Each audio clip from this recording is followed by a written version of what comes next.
From all accounts, these elections on 8th February are not just the most predictable, but also the most rigged. And it is said that it will possibly be a selection of Nawaz Sharif. जो 8 फरवरी को होने वाला है वो election कम और selection ज़्यादा लग रहा है. From all accounts, these elections on 8th February are not just the most predictable, but also the most rigged.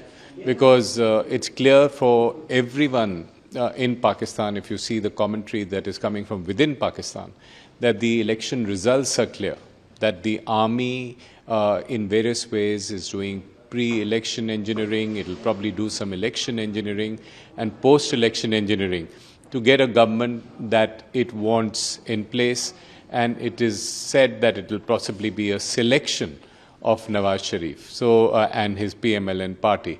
So I think that is the widespread expectation, and that's fairly accurate. जो 8 फरवरी को होने वाला है वो election कम और selection ज़्यादा लग रहा है, क्योंकि जो पाकिस्तान की फ़ौज है उसने कई दिनों से ये साफ़ कर दिया है कि इलेक्शन में क्या परिणाम चाह रहे हैं, और वो चाह रहे हैं कि नवाज़ शरीफ का सिलेक्शन हो.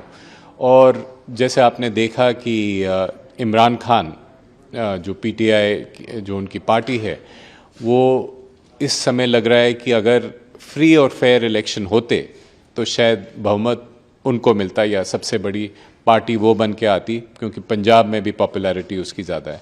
मगर इमरान खान साहब जेल में हैं और कहा जा रहा है कि उनका न केवल बल्ला छीन लिया गया है, मगर उनको 3 बार क्लीन बोल कर दिया गया है. 3 आरोप लगे हैं और 3 केसेस में सेंटेंसिंग भी हो गई है. और ये प्रयास है कि उनको बिल्कुल बाहर रखा जाए, उनको उनकी पार्टी को तोड़ के अलग रखा जाए और किसी तरह से एक कोalition या तो लाएं, एक शेकी कोalition जिसको फौज कंट्रोल कर सके. भारत और पाकिस्तान के रिश्ते पोस्ट इलेक्शन आप कैसे देखते हैं? आपकी कोई उसमें कोई टिप्पणी या उसके ऊपर कोई आपका आउटलुक होगा सर? इस समय भविष्यवाणी करना थोड़ा मुश्किल है, क्योंकि अभी साफ नहीं है कि किस तरह के परिणाम आएंगे, किस तरह की सरकार सत्ता में आएगी. मगर कुछ हमारा होप है, कुछ आशा है कि एक बार सिविलियन सरकार जब आई पाकिस्तान में तो उसका भी प्रयास रहेगा कि रिश्ते सुधारे और भारत के साथ भी सुधारे. तो पहल पाकिस्तान की तरफ से आनी पड़ेगी और इसका इंतज़ार करना पड़ेगा हमको जून जुलाई तक, जब भारत में भी चुनाव हो गए हों.